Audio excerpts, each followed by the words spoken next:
Okay, it's 11 o'clock. So good morning, everybody.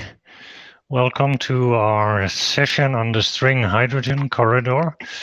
My name is Jan Rispens. I am the moderator of this session this morning, and I'm the managing director of the Renewable Energy Hamburg Cluster Agency in Hamburg. Yeah, as you may have understood from the program today, the String organization is in the process of establishing a hydrogen corridor with refueling stations for heavy-duty vehicles between Hamburg and Norway. One question, there seems to be somebody with an unmuted microphone. Please all mute your microphone. All right. I can do it myself. Okay, so yeah, the String region is in the process of setting up the hydrogen corridor. And today we will discuss the role of that hydrogen corridor on building up a green hydrogen economy in Northern Europe. We will start this session with two keynote speeches first from politics and then from business. And this will be followed by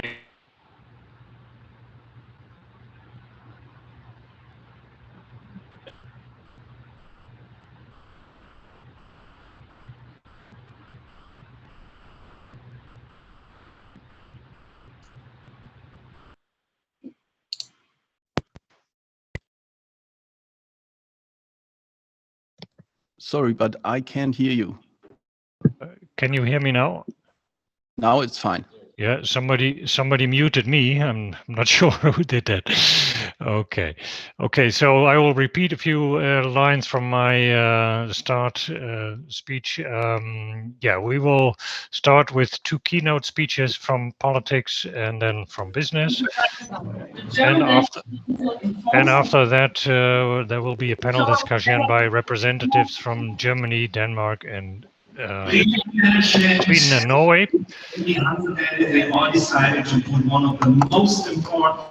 Sorry, there's one microphone is not unmuted. Okay, I hope you can all hear me now.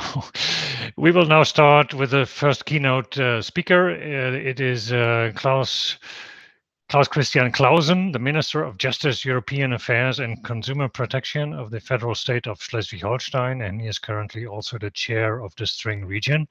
So, Minister Clausen, the floor is yours. Yeah, thank you very much for the introduction. Dear ladies and gentlemen, I'm delighted to welcome all of you today to present and discuss a European flagship project, the String Hydrogen Corridor. Hydrogen will play a major role in the green transition of EU's economy and transport system. Our Northern European mega region String, stretching from Hamburg in the south to Oslo in the north, can be a pioneer in this development, but we need to act now to reap the full potential of this emerging technology. Today, we are facing two of the most fundamental challenges in our time. First, the global climate change, and second, the current corona pandemic, both of which our String region is directly affected by. Regarding climate change, one of the areas with highest CO2 emissions is the transport sector. Heavy-duty vehicles are currently responsible for 27% of CO2 emissions from road transport in the EU.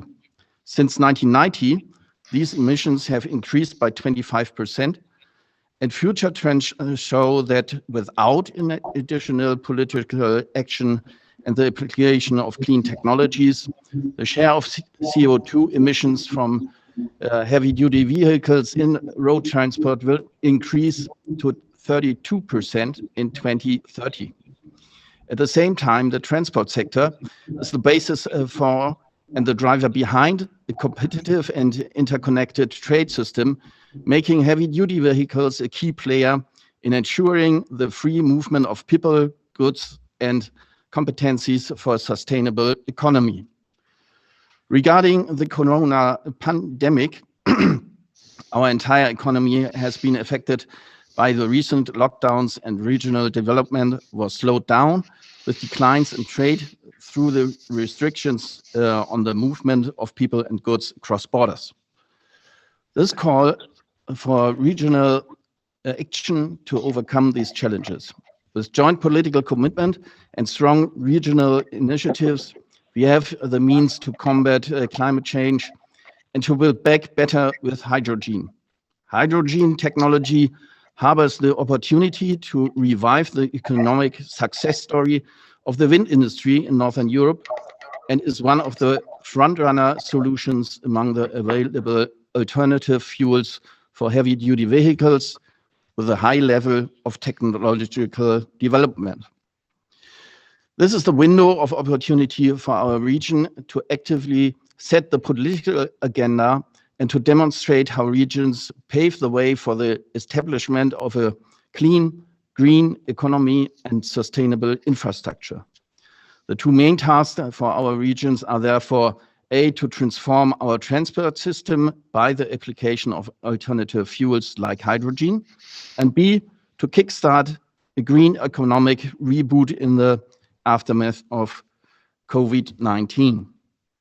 As a joint regional response, STRING is therefore in the process of establishing the STRING hydrogen corridor along the northern part of the TENT-ScandMet corridor.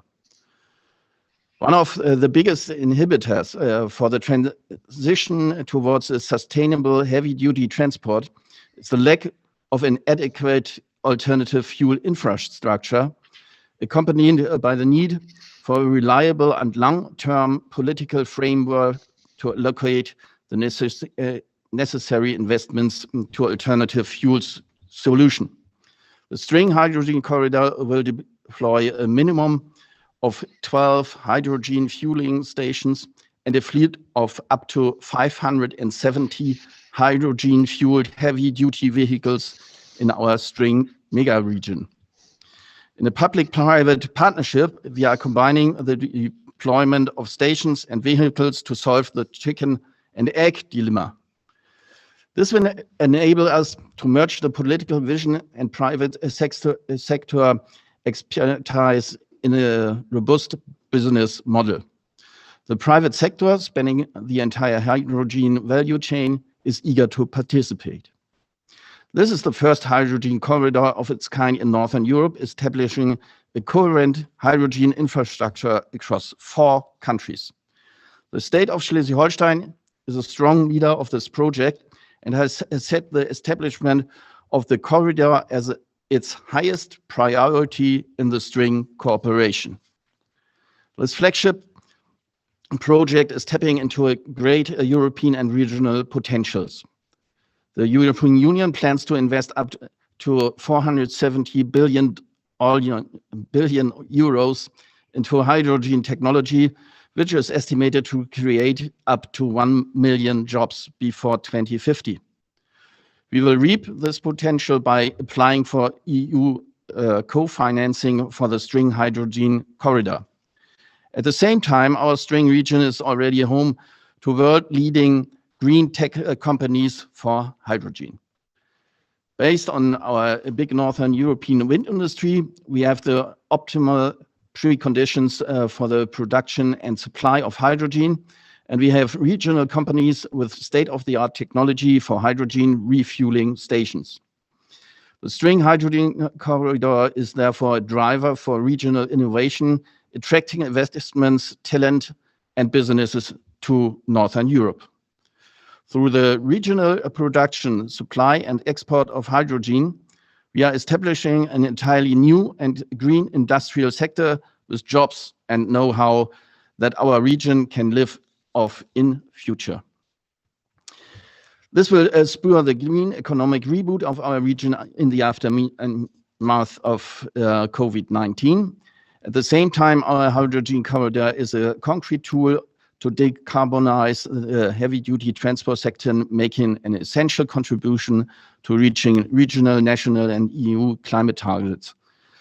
I therefore invite all my regional colleagues to a strong commitment for this initiative. The project will position us as a European frontrunner for the application of hydrogen as a green fuel and strengthen the cross-border cooperation in Northern Europe. I'm looking forward to the following keynote and the panel discussion of today's session, and I thank you very much for your attention.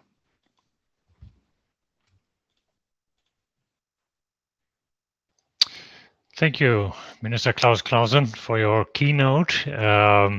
We will now move on to the second keynote, which is a keynote by Jakob Krogsgaard. He is the CEO of Everfuel, and he will give a keynote speech on the role of a joint refueling station network for building up a hydrogen economy. He is the CEO of Everfuel, and he has previously worked more than 5 years as a senior vice president for Nel Hydrogen Solutions. And before that, he has been a CEO and co-founder of a company called Hydrogen Logic, H2 Logic, from the year 2003 on. So yeah, you have a long experience in the hydrogen field. Jakob Krogsgaard, the floor is yours. Thank you so much. Can you all see me, hear me, and see my screen? Yes, perfect. Thank you. Very good. So thank you so much for the introduction. And let me just touch a bit about what we do in Everfuel. So in Everfuel, we are a dedicated hydrogen fuel company. As you correctly said, I have worked myself since 2003 within hydrogen. I have a long experience and a successful track record in starting up hydrogen businesses that have eventually become like global leader within hydrogen fueling, the Nel company. What we are now doing in Everfuel are not as much technical innovation, it's more business innovation. It's making the hydrogen economy work and making hydrogen fuel a one-to-one competitor to existing traditional fuels like the fossil fuels. So in Everfuel, this is the only thing we do. We have a value chain from renewable electricity, green hydrogen production, hydrogen distribution, hydrogen stations, and then we cooperate with multiple vehicle suppliers to make the business case attractive for end customers. We are a Danish-based company listed as eFuel on Euronext Growth in Norway, and we are active in the market you see here on the right-hand side: Scandinavia, Germany, Benelux. So this is spot on with what you have of initiatives within the String corridor. Just to put hydrogen in perspective, as correctly said by the minister, we have renewable electricity in large availability here in the northern part of Europe. The challenge are to use it when it's available. And how do we make the full green transition? Well, firstly, we should use electricity for all the types of vehicles where this is available, and where we can supply the electricity at a flexible rate whenever it's produced from renewables. All of the segments where the batteries, the long charge time, or the lack of infrastructure to supply the electricity is not working, and thereby the battery case is not working, this is where we go for the next level, where we convert the electricity to hydrogen, produce it, store it, distribute it, and dispense it to all the fleets of vehicles where hydrogen is the best business case. Here we are talking trucks, long-haul buses, city buses, taxis, coaches, vans, and some segments within the maritime sector. This is where the one sitting behind the wheel is making a living on running with his vehicle, and then he or she is dependent on fueling, independent on the renewable electricity inputs. And that's really one of the key things that we do within the hydrogen value chain. Then, if we want to make our hydrogen into a hydrogen-enriched liquid fuel, like ammonia or methanol, we can do that. That's the next level of conversion, where we add CO2, hopefully only from the biomass, make that into methanol, or use nitrogen from the air and make that into ammonia. That can be used for shipping, and the methanol can be used to make e-kerosene for aviation. But majority of the land-based transportation with the intensive and heavy-duty usage, this is where hydrogen has a key play. What we're doing in Everfuel, besides working throughout the complete value chain, the lead time to get the right hydrogen production facilities up and going takes time. So that's really where we have initiated most, and where our shareholder has seen majority of our announcements. So we are participants in multiple of large-scale hydrogen production projects, all based on green electricity and electrolyzers. One of these I'll highlight is the one in Fredericia in Denmark. Fredericia is basically right in the middle and spot on the corridor when coming from Copenhagen and driving southward to Hamburg. Here we have a 20 megawatt electrolyzer that will be operational by 2020, mid next year. Already now we are scaling that one up and preparing for the 300 megawatts to be operational by end 24, early 25. This is the key because this puts the price of hydrogen to a very competitive level where we're very close to basically competing with the traditional methods of producing hydrogen from fossil-based. The next levels are hydrogen distribution, and it's the hydrogen stations. On distribution, we have developed our dedicated hydrogen trailers, where we will be able to distribute more than 1 ton of hydrogen on board each of these trailers. And with the next generation trailers that will come in 2 years' time, it's 1.5 tons of hydrogen. We have our hydrogen stations that we're operating stations today, and we're building more as we speak throughout Scandinavia, Benelux, and hopefully very soon now in Germany as well. The key here are building stations with a sufficient capacity to make the business case work. If we think small, we'll fail. If we think big, we'll make hydrogen work and we'll make the hydrogen molecules sufficiently competitive. So if a hydrogen station, but basically the cost of building a station is almost the same if you're selling 200 kilograms a day, which is equal to 10 buses or 70 taxis or 400 passenger vehicles. So that's all too small. But if we scale that up 5 times, the installation cost of building a station is almost the same. So what we're doing, we're finding multiple off-takers for each of these same stations and building the stations into corridors. This is an example of a layout of a station that we are now soon getting ready for the construction phase in Heinenoord in Netherlands, but the principles will basically be the same.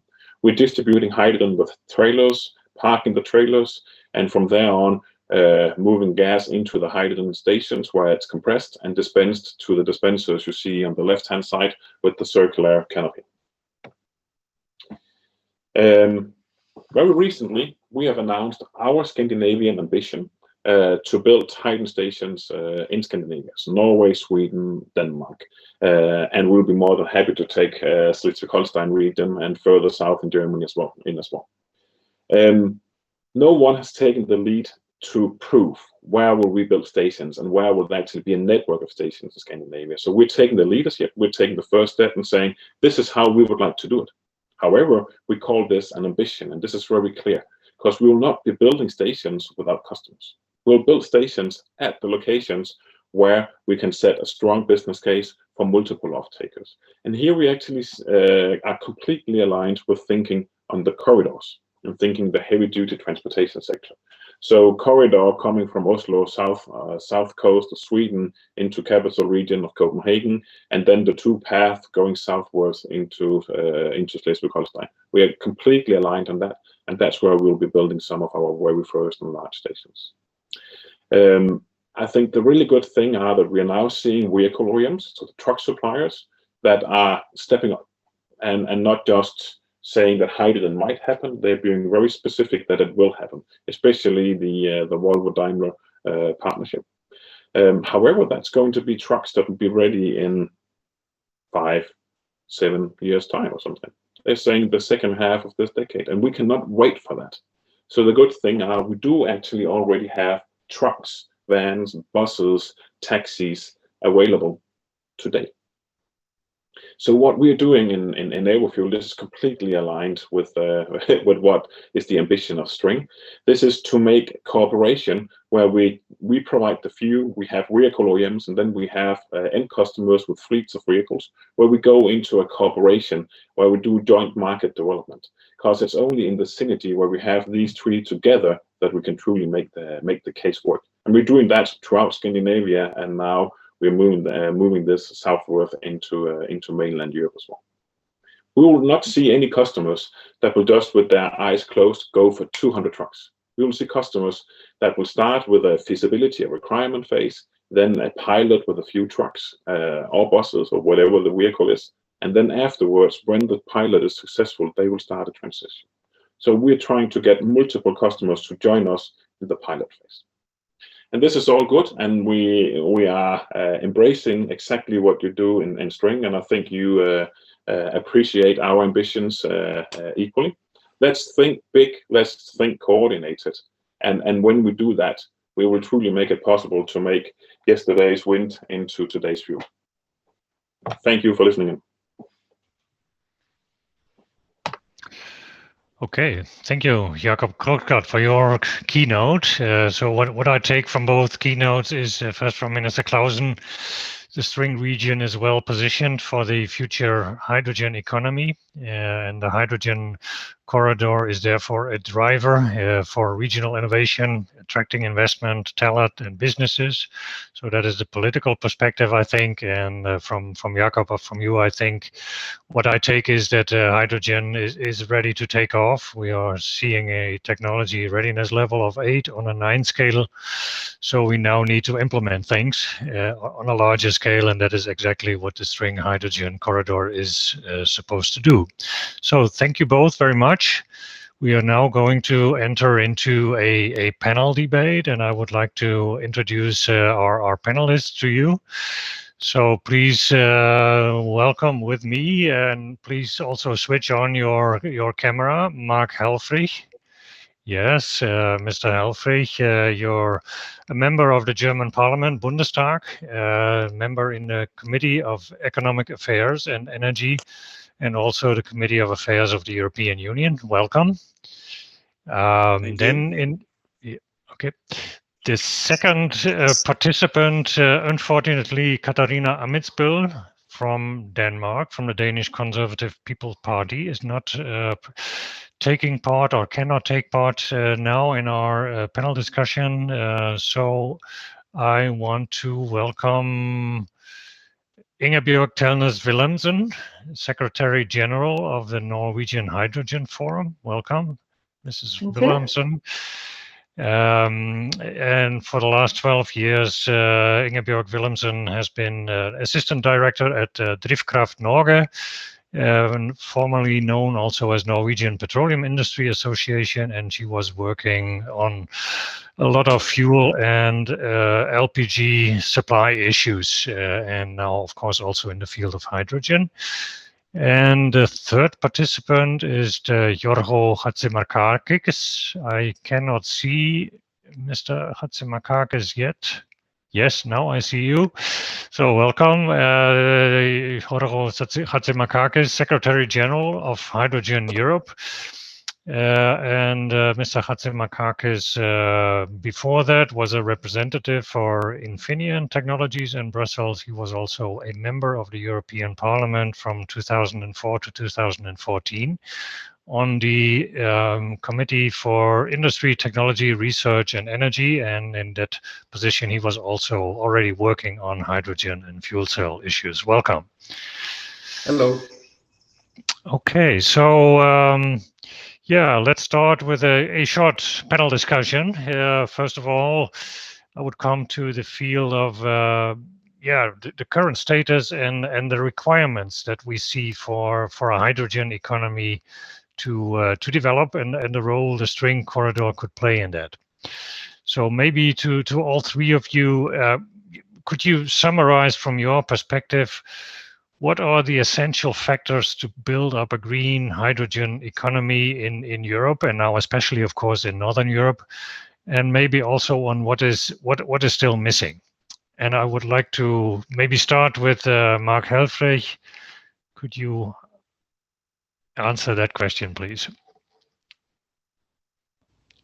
We cannot hear you, so maybe we cannot hear you, we cannot see you.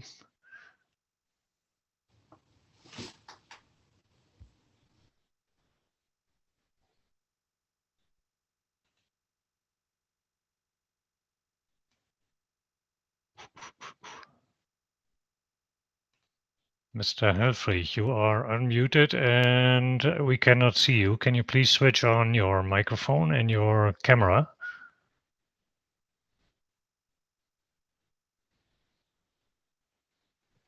That doesn't work. Then, Mr. Chatzimarkakis, maybe you will just start and answer that question on the perspective and what might still be missing for the hydrogen economy to develop.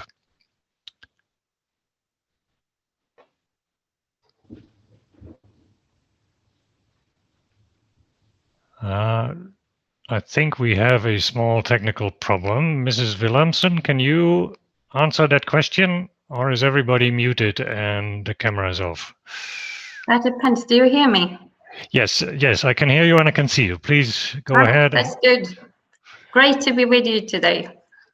Yes. I'm happy to start, and hopefully all the technical issues will solve themselves quite swiftly. So in regards to, I'm thinking what's missing. I think it is that all the countries in the region need to have very clear political goals. In Norway, we have a hydrogen strategy, but I believe I don't disclose any top secret information if I share with you that this hydrogen strategy is not very goal oriented or ambitious, but I'm very pleased to say that the Norwegian government will present the hydrogen strategy just in a few days, the 11th of June.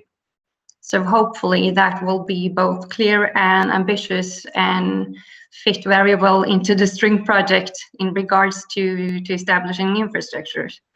And I think we also need to see large-scale projects, large-scale production to reduce the cost, and of course establishing infrastructure. I think what the STRING project is trying to do and will demonstrate is that we need to implement the use of hydrogen.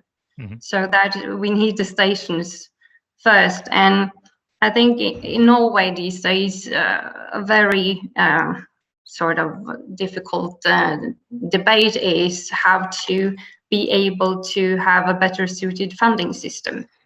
Mm-hmm. Because this, well, it's not perfect, the funding support system that we have today. So I think that the whole region need to have a very good funding and support schemes to be able to reduce the risk for those who are, as Jakob, willing to invest in hydrogen. Okay, thank you, Mrs. Wilhelmsen. So maybe to Jorgo Chatzimarkakis, what is your take on things? What do we need now for the hydrogen economy to develop in Europe, and specifically in Northern Europe? And what is still missing from your perspective? Thanks for the invitation, and also thanks for the possibility for Hydrogen Europe to give you an update of what is going on the European level and how it breaks down for this STRING project. The European Union has presented the hydrogen strategy last year in July. It has been wholeheartedly adopted by the Council, so the member states, including the 3 EU member states involved here. And also it has been adopted last week, supported by a clear majority of the European Parliament. So this document is really a very important basis on theory. Now, when it comes to practical solutions, we have different tools that we use in order to implement the projects. One important tool is the European Clean Hydrogen Alliance, where next month, so 17th, 18th of June, the selection that has happened on project will be presented, so-called project pipeline. And it's still possible, of course, to integrate later on also projects like the STRING project, but I'm sure the STRING project has already been in touch. Also, there is the IPCEI. The first IPCEI, which is important project of common European interest, was, by the way, the connection between Denmark and Sweden. That was the first in history. So the hydrogen IPCEIs take a bigger dimension. It covers more parts of the value chain. And here, the very good news is that the member states involved have already presented, some of them have presented their list. The biggest, I would say, impression was made by last Friday's presentation of the German government's IPCEI, 62 projects overall more than 8 billion euro to invest. So and that's just the public money. The private money will be another 2/3 of it. Very clear, very ambitious, lots of mobility projects involved. I can tell you that we as Hydrogen Europe have also theoretically worked on a 10T corridor, ScanMed. ScanMed is Scandinavia Mediterranean. And we are happy to see that parts of this 10T corridor have been adopted by the member states. So Germany has already introduced some, and string might be a very, very important aspect in the northern part. So connecting, as you know, Germany, Denmark, Sweden, and Norway. I'm very glad to tell you that the Italian government last Friday has also presented a part of it. It's Emilia Romagna and Veneto, so the northern part of Italy would be involved. So step by step, we are getting there, and we are very happy to see all these elements to be now presented and to be implemented as of next year. Okay, thank you, Mr. Chatzimarkakis. So now I would like to switch to Mark Helfrich. I hope the microphone and the camera issues have been solved. So what is your take on what do we need for the green hydrogen economy to develop, especially in Northern Europe, and what is still missing at the moment, and what is also already available maybe in Germany specifically?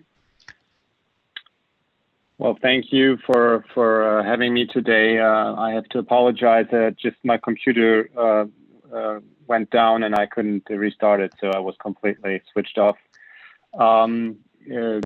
Coming back to your question, I think what is necessary now is joint coordinated action across the European Union, and obviously we're here talking about a front-runner region in the string hydrogen corridor, which is a region that has a tremendous potential in the hydrogen future, because usually I say what needs to be done is we need more renewable energy, and looking at this region, we have a vast capacity of renewable production. So that basically is not solved, but is definitely in a much better situation than in most of the regions in Europe.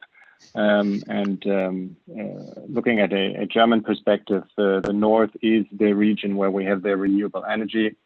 What we need next is obviously electrolyzer capacity, because looking at all the different projects that are about to take off using green hydrogen, we know that the production of green hydrogen is key in this situation. And at the same time, we need to finalize the technology side of it, looking at the heavy-duty transportation vehicles. Of course, there is more innovation needed, but that needs to be done at the same time, and that's what makes the complexity in the project. Okay, thank you. Of course, all these investments have been or have to be done by the private sector mainly. So what, from a private sector perspective, what do we need now as a framework condition to set up this infrastructure? And maybe I will start now with Ingebjørg Wilhelmsen from Norway. What is your take? What is most needed now to set up this string corridor and to get things rolling? Well, I'm happy to start, and I think that I mentioned public funding, and that is of course a key element here. And in Norway, Enova provides a funding up to 40% for infrastructure, but we need more incentives and a better framework. So we even need support for trucks in the early phase, so there will be a demand for hydrogen, and there also must be a clear ambition, and not just to support the first stations, but to have a long-term ambition to support a network, and not just one station here and one station there. And this is why I think String is a great project, because you have a whole corridor. So I think we have to think like that in all the region and in all Europe, to be able to make this happen, and hopefully we will succeed. And I think another thing is I would like to mention is I think that the region and the cities here play a very important role. They are, as mentioned here, front runners to be able to succeed with this. And I would like to mention Oslo City, because they have been quite successful in fostering the transition into zero emission for passenger vehicles, and they have now started a project called Pilot City for zero emission heavy duty transport. And I think what's great about it is they have a dialogue with industry, and they are using the procurement to demand the use of clean fuels. They are also facilitating areas where we can build energy stations with hydrogen, and they're also actively assessing how to use the policy and the framework in the best way. And of course they're sharing their experience with other regions in Norway, and I think that's quite important as a framework as well. Okay, thank you. So it's about funding in a long-time perspective, also in the regions. So, Mr. Chatzimarkakis, it seems to be a little bit like a chicken and egg problem. We know the European Union is working very hard on setting up a framework. So, what from a private sector perspective, what do you think now is needed most to get it starting? Yeah, the most important thing now is indeed to engineer the projects. So what will happen in the processes that I was describing is a matchmaking, basically. The national governments asked their national private industry, private corporates, who has good proposals. At the moment, I refer to the Germans, but also the Danish has wonderful proposals. And now we need to bring them together, because an IPCEI, European interest, needs European partners, at least 2, better 3 of them. And this matchmaking happens on national level, and Hydrogen Europe, so my association, tries to liaise the possibilities also on the European level, of course, fully aligned with the European Commission. But our experts, our team, our engineers have already started to bring these projects together. And that's definitely to overcome chicken and egg. But I have one point that I would like to raise, because it might be very sensitive. I would also ask somehow to understand that everybody has the right to hydrogen. There are some messiahs out there representing private, but also journalists and politicians, thinking that renewables can only go to batteries. This is utterly wrong. I say this especially in the direction of Wolfsburg, of Mr. Dies, of Volkswagen, because their CEO is running around telling people that hydrogen will not be a possibility in trucks and passenger cars. Let him dream, but in trucks it's becoming serious. If he says this is not good. He used last week also fake news to underpin his case, and he got over the weekend a nice slap in his face by one of his own companies, MAN, who announced to go for hydrogen. So, dear journalists, dear participants, dear politicians, don't listen to this guy, because this is putting in danger the plans of all the others. Because still, a CEO of the biggest OEM of the world, although he's lunatic in this case, has some influence. I say this because I have good reasons to say this. There is a clear strategic agenda for trucks and also for light-duty vehicles. See at the announcement of Peugeot coming up with light-duty vehicles in Stellantis. Stellantis encompasses also Fiat and Opel. So they are getting more and more, these companies that are producing these trucks and that are producing these vehicles, and this is important to know. Thank you. Okay, thank you for your clear view on that. switch to Mark Helfrich. So we have seen the German announcements last Friday on a number of hydrogen projects. So do you have the feeling that everything is well on the way in Germany now, or are we still in the starting phase? No, we're definitely beyond the starting phase. We lost some time in the beginning to come up with the national hydrogen strategy, but I think that hydrogen is right now really taking off in the political, not only in the debate but also in the decisions that the government and the parliament have taken. Just to picture how important hydrogen is for the coalition right now is the following example. We made it possible for hydrogen projects to get federal funding for the time up to 2033, which is very rare. You rarely find this in the federal budget.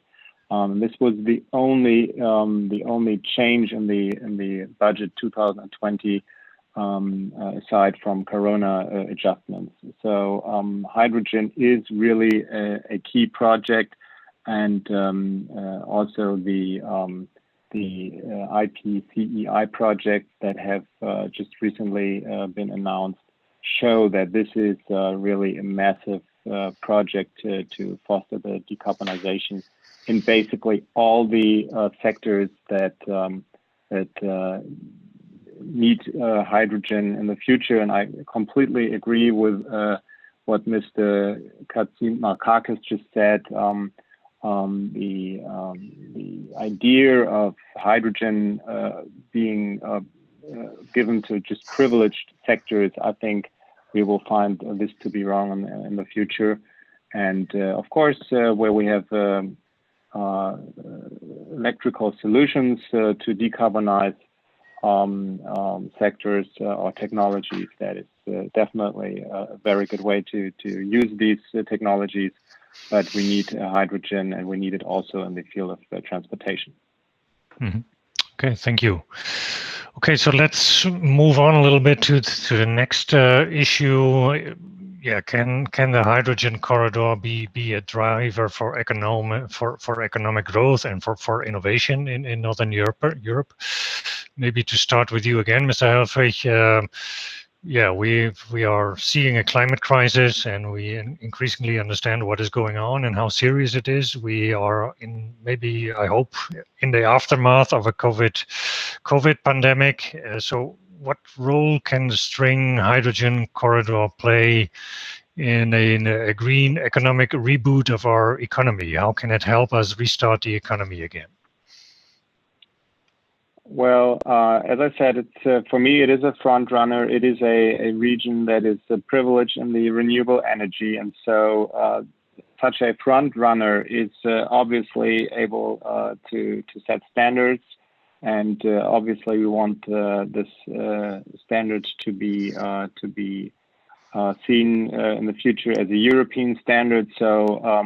That is, from the industry perspective, the really exciting. Can you still hear me? Yes.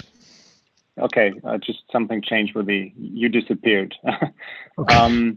From the industry point of view, that is the really exciting point. We want the hydrogen industry to help us both get out of the Corona crisis, to be able to export products and services in the future, and of course we need it for the decarbonization and meeting our climate goals. So that is, I just can here come with the German perspective why in the middle of the Corona crisis, hydrogen played such an important role in the recovery package that the German government came up with in June 2020. It is artificial intelligence, it is hydrogen, So let's use this crisis to get out of it with rapid investment in these future fields. Okay, thank you. So maybe move to Giorgos Chatzimarkakis. So we are seeing continuously stricter rules on CO2 emissions, especially also in transportation sector. So yeah, how can the String Hydrogen Corridor be a tool to comply with these targets? And also, how do you see the role of the hydrogen economy to restart our economy in Europe? Yes, I would fully agree with Mr. Helfrich that the pandemic has played a massive role to accelerate things. We human beings, we seem to need these historical marks like world wars or like this global pandemic. And it definitely has changed the angle in which we look upon the bigger issue, which is the climate crisis. So I think it has opened a lot of eyes. It was an eye opener that things are possible. And basically what we are doing here is we are shifting from horse to car. And if you're doing something like that, it doesn't happen in a day. So it needs some time, but also it needs full concentration to set the course into this new direction. And that is what is happening now. So I think people all over Europe, and I would also say more and more all over the globe, we have seen the massive change of the Biden administration to look upon hydrogen. It has come across that hydrogen is the factor to accelerate or to achieve affordably a net zero emission economy, and even earlier than 2050, because we have seen the Constitutional Court case in Germany. The pressure is much higher than we thought maybe 3 years ago. And that's important. You also saw the court case with regards to Shell last week. Shell is a member of ours, and I'm fully aware that it's hard for them, but at the same time, it accelerates, of course, the pressure on them to go into hydrogen solutions as they are net zero, or they are even real zero and not only net zero. So it's all fine. It's all on its way. Thank God we could present the hydrogen case early enough in order to make it a good basis for political decisions that have been taken. Now it's upon the project makers to engineer the project and about the capital markets to have finally a field where to invest, because capital markets are in a different situation. They don't know where to invest. Hydrogen is the case where this money is needed, and this money will in future times bring back profits. So it's the perfect match. We just have to do it, and we can see that more and more political parties, that more and more governments support this. Let's do it. Thank you. Okay, that's a very clear statement. So maybe to Ingebjørg Wilhelmsen in Norway, why is it so important that we need an international corridor, that we need a region connecting 4 countries? You spoke before about the importance of cities and regions to develop a hydrogen corridor, but why do you think it is so important that this string corridor is established? Well, there is obviously a lot of transport going on in this region, and all of the countries need goods and groceries.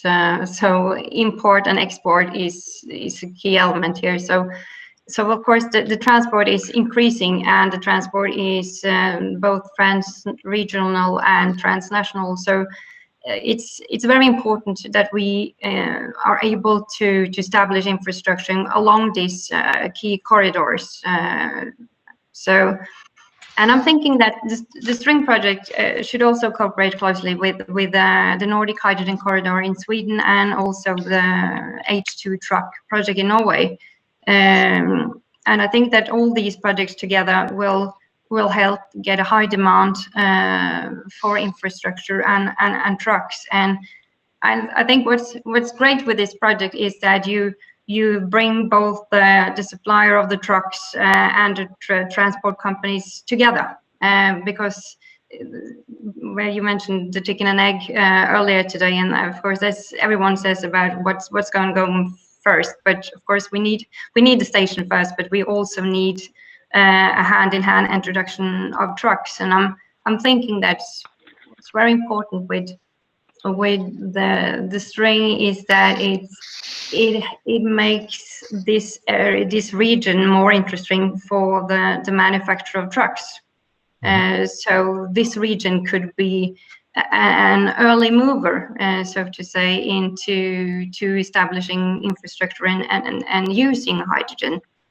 And so it would be great if this region was the first, and the rest of Europe would just be witnessing a lot of H2 trucks going forth Hamburg and Oslo all day long. That would be great, I think.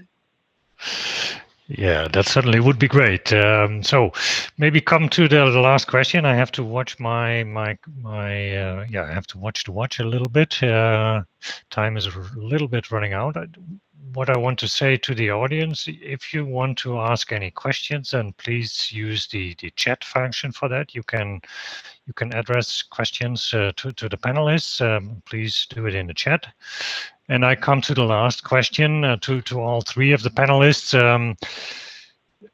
Maybe from your perspective, can the string hydrogen corridor be the central enabler for a green hydrogen economy in our region, and why? And maybe start with Mark Helfrich. So can this really be the central enabler to get a hydrogen transportation sector going up and running in Europe? I'm pretty sure it can.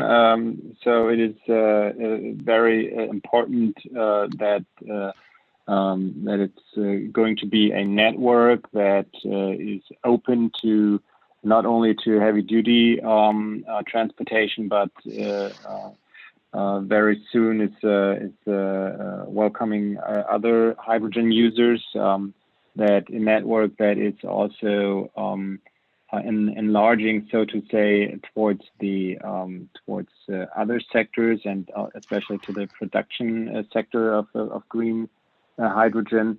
And so that's what we really want to see, the value chain around this transportation system.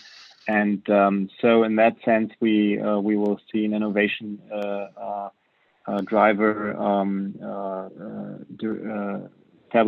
being established around the string hydrogen corridor. And you never want standalone infrastructure or standalone sectors. We are in a time where we talk about the sector coupling, and so hydrogen is so multi-talented that we really need that, and then we will see the innovation coming with the string hydrogen corridor that we really want to see. Okay, Mr. Chatzimarkakis. So can the string hydrogen corridor really be the central enabler for a hydrogen transportation sector, and bringing together all the truck manufacturers, the filling stations, the port and harbors? What is your view on that? Absolutely, because you have not only the member states involved, so the region involves the member states, the governments who have a clear hydrogen agenda. And even if Norway comes only up now with its hydrogen strategy, we know that Norway is super committed, so that's nothing new. Also, there are companies, producers in that region that are actively involved. By the way, you have fueling stations and electrolyzers presented by Arsenal. So it's Danish and Norwegian, Danish, strong player on a global level, by the way. And we have the ports. So not to forget Hamburg, one of the big ports, and also actively involved in the community of ports. They play, to be clear about that, they play the central role as hubs for developing hydrogen. Let's not kid ourselves. We will be net importers of hydrogen. I hear some politicians saying that's not needed. We will produce our hydrogen in Europe. No, gentlemen, no, ladies, this is not possible. We have such a high need, especially when we go for trucks. We need to import, and there's nothing wrong in it, because hydrogen will become a global commodity, mainly transported as ammonia or as liquid hydrogen, but mainly as ammonia. And we need strong ports that can crack the ammonia or that can store it. Also, when it comes to the trucks, I mentioned that there are some producers of trucks. One producer is called Cellcentric. It's the joint venture between Volvo and Daimler. And guess what? They come from 2 countries in that region. So it's one of the really cradles of the hydrogen economy, because everything is given, plus one very important aspect. It's that renewable energy already takes place, is produced here, and leads to some imbalances and to some curtailment. So what happened? Because of the intermittency of renewable energy production, we need to balance the grid. Germany managed last year, and Mr. Helfrich, my congratulations to that, to have 46% of electricity based on renewables. That's super. But the costs for the German consumer were 32 billion euro only in 2020. 32 billion. That's really a lot. Why? Because you need to balance the grid and you have curtailment. Curtailment only 1.5 billion. The rest is balancing the grid. Hydrogen can help tremendously here. So there's a pressure on the region to bring down the cost via hydrogen. That's the best recipe for new markets to develop. So for me, the String project is it's like an alert. Yes, we exist. We can do it. This is one of the cradles of the hydrogen economy in Europe and possibly all over the globe. So I'm super happy to see that, and my congratulations to all of you. Thank you. Okay, thank you, Mr. Chatzimarkakis. And the final word is for Ingebjørg Wilhelmsen from Norway. So what is your look on the String region and its capacity as a central enabler for hydrogen from Norway down to Hamburg, maybe?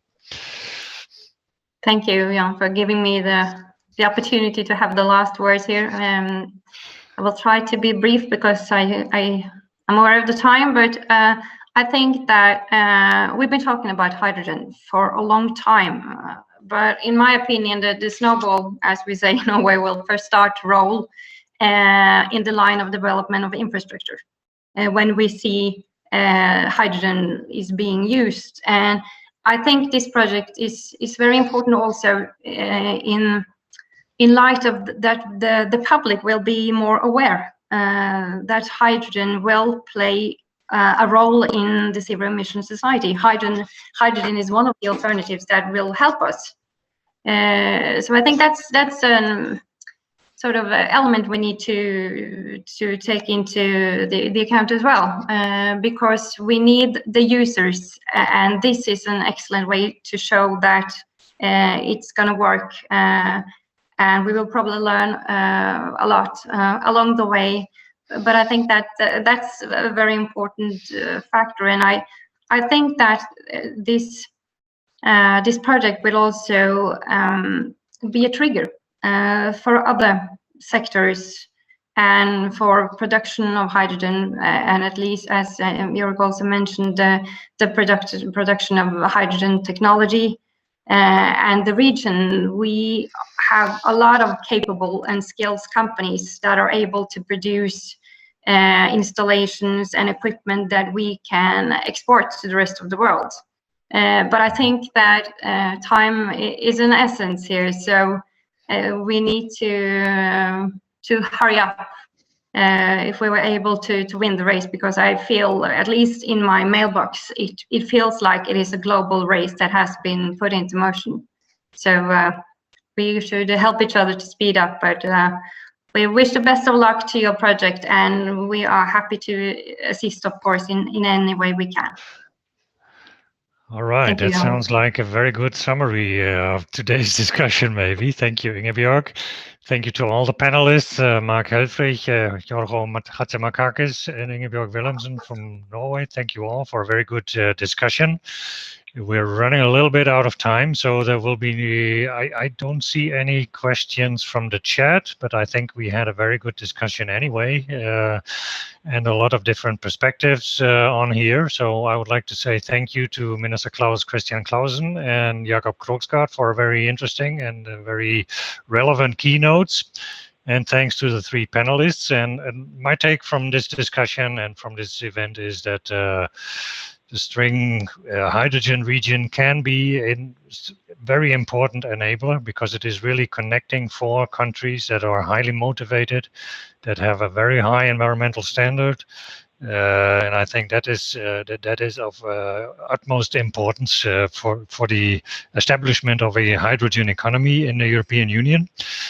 And what I also took from Mr. Chatzimarkakis is that we are facing a change from horse to car, or similar to the move from horse to car. So it is a very significant step we are taking now. We still have to learn a lot of that, but we have to start with it. And we are at the very beginning of setting up a hydrogen transportation infrastructure.